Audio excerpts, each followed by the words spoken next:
دانش آموزان 7 مکتب اینجا در لیسه مرکزی ولسوالی تیوره غور در یک نمایشگاه رقابتی روباتیک و طرح‌های علمی که از سوی مرکز ساینس برگزار شده است شرکت کردند.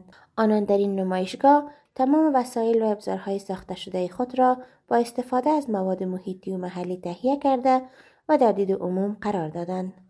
این دانش آموزان میگویند که با حمایت و امکانات بیشتر می توانند دستاوردهای چشمگیری داشته باشند. دو نفر در کمک هم یک عدد تیاره‌ای که مدل پرکتیک می باشه مدل ساختیم و سال گذشته انگیزه هم اینه که سال گذشته یک تیاره آماده بود اون داشته بودم باز ما رفتیم از اونجا انگیزه گرفتیم باز ما کوشش کردیم که مدل های بهتر از این بسازیم ولی متاسفانه به خاطر نبود امکانات ما مثلا همینقدر تیاره ساختیم که با سرعت زیاد حرکت میکنه و بدنه ازی هم کلان از پلاستیک ساخته شده. از دیروز دیگه شروع کنم تا این روز خلاص کنم. 4 دانه استادی خاطر وزن خیلی اضافی گیرانه نمیتونه پرواز کنه. 4 دانه باشگاهی 10 لیتر بزی واسه. ولی قسمت بالزی که از پلاستیک نازکتر و بهتریه که اگه همین قسمت از این بود میتونست پرواز کنه.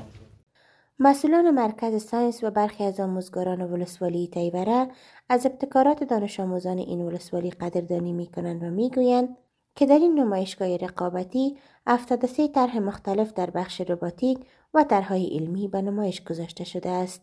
در واقع اگر تو برنامه‌ها نباشه رشد میاد. یعنی چون برنامه‌ها مقاله‌ها و نمایش‌ها که برگزار میشه این استعدادهای نهفته به نمایش گذاشته میشه. مسئولان مرکز ساینس غور همچنان میگویند که این رقابت‌ها در میان دانش آموزان تمامی مکتب‌های این ولایت برگزار شده و قرار است بهترین تر برای شرکت در مسابقات کشوری انتخاب شود. قبلا این پروژه به همه ولسوالی‌ها تکثیر شده. شاگردای از صنف 7 الی 12 میتونن سر از پروژه‌های تحقیقاتی و سر پروژه‌های علمی کار بکنن.